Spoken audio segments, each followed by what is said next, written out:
Milieu, j'écris beaucoup, tout le temps, partout.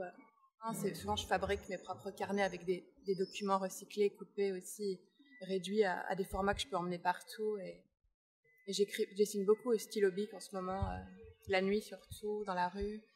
Je dessine aussi au stylo plume. J'écris aussi, mais ça dépend vraiment des périodes.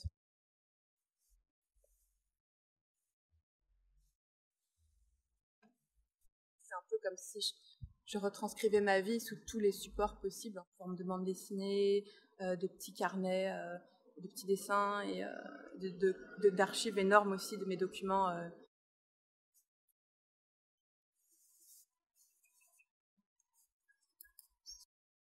Ces dernières années, j'ai pas mal mis en œuvre des dispositifs artistiques participatifs, interactifs. C'était en fait pour moi une façon de entrer en relation avec les gens.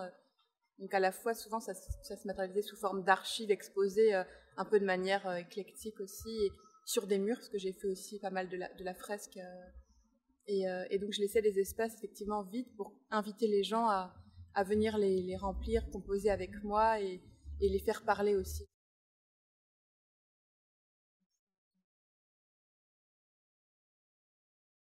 C'est vrai que toute ma vie, en fait, il y a quand même eu une autodestruction permanente.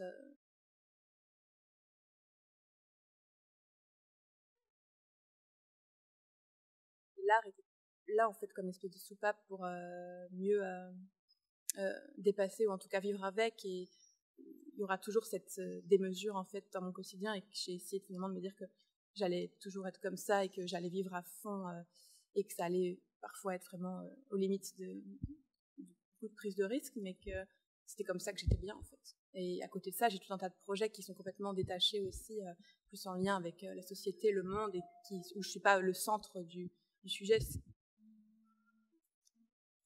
J'archive le présent, le réel tout le temps, à manière un peu de journaliste alternatif.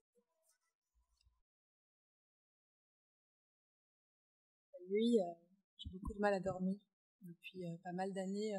Toute petite, j'avais déjà très tôt des médicaments et au bout d'un moment, j'ai fini par arrêter tout ça. Et donc la nuit, en fait, pour me calmer, souvent je pars marcher pendant des heures, dessiner en route, apprendre mes textes, comme j'écris beaucoup de poésie, en fait. Après, je les apprends par cœur pour pouvoir les déclamer sur des scènes.